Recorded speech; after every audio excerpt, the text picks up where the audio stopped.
Hi there, good to see you. I want to show you today how to mark out a lap joint.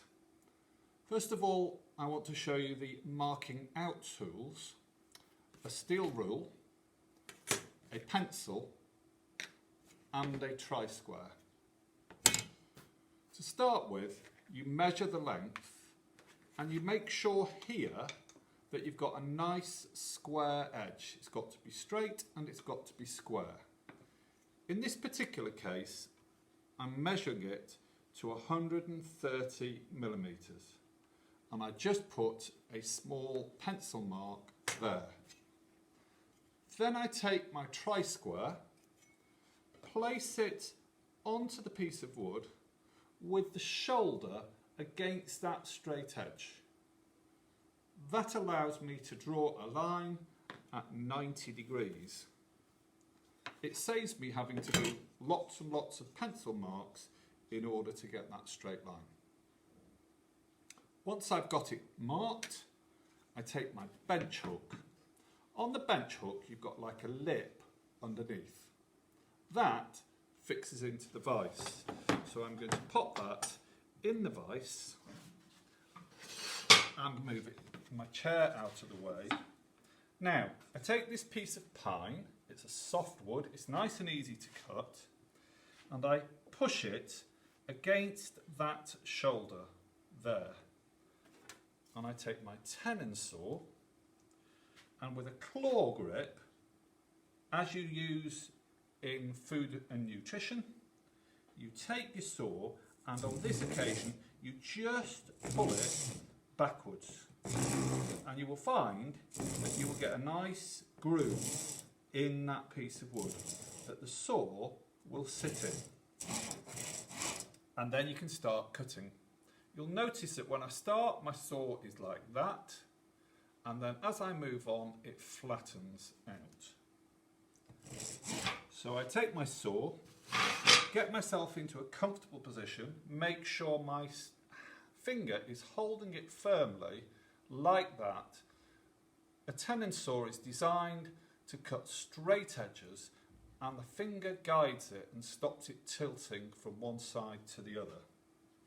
So I now take it and I allow the saw to do the cutting. I don't push too hard. If I put too much force on the saw, it will jam and you'll end up with an awful mess. The saw, if it's reasonably sharp, should just take the weight. And I go through, and bingo, I've done it there. And you can see that I've got a nice straight edge just there. So the next thing is to draw my lap joint and then cut that bit out. That means that part of the wood, the thickness of this piece, has to be removed. That wood is 15 millimeters thick.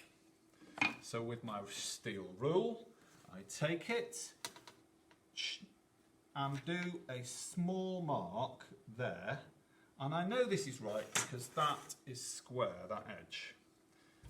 Take my tri-square, place it onto there, and mark across like that.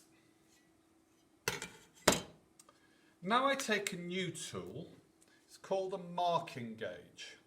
It has a point on the end, and I have set that shoulder to the point exactly to the middle of the thickness of that piece of wood, to the thickness there. I place the shoulder onto the piece of wood I'm cutting and push it away from me at an angle. I push it away from me at an angle, and I push it away from me at an angle. The angle stops it juddering and banging into the piece of wood. And that will create a line all the way round.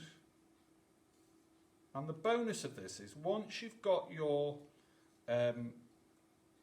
marking gauge set, you can do lots and lots and lots of these. That's the bit I need to take out, and I always mark where I'm going to take it out so that if I'm called away, I come back and I know exactly what I'm doing. And I'm going to check, before I do it, that the piece of wood fits. Right, so now it's a repeat of the last time. Place your wood against the shoulder on the bench hook, move your saw backwards, get it started, and then go through. Now remember, this time you're only going halfway, so you're looking to saw flat all the way through to the halfway mark, and it's quite important that your saw is flat once you get to the middle, so you get a nice straight mark. Take the bench hook out, and now you're going to pop that into the vise like that, and you're going to saw straight down. To do this, take your tenon saw again. I use my thumb just as a bit of a guide to help me get started, and then I put my hand behind my back, keep it angled, follow the line that I've already cut, and I go down, and I've got to make sure that I don't go too deep. Alright? I'm going to follow that down. Now I look where I'm sawing. I want to keep this as flat as I can, as vertical as I can. I don't want to wobble. The more accurate I can get this cut, the better the final outcome. And if I've got this right, in a minute or two, this piece of wood should just drop out, and I should be left with a really neat lap joint. I'm nearly there. Down there, I'm just going to pop my saw into there, into that little groove that I've already got. Go across, you can see that bit's dropped off, and then I'm just going to go down there, a little bit more, and a little bit more, and bingo, we've got that, and you can see that we've got that cut out. It's a nice 90-degree corner, and with a bit of luck that should fit onto there like that, and we've got the first part of the box which we're going to make. Great. I'll set you some work now for you just to review the tools that we've done and used, and maybe a bit of an exercise to try and see whether or not you've actually taken on board all the little tricks that I've shown you. Thanks for watching.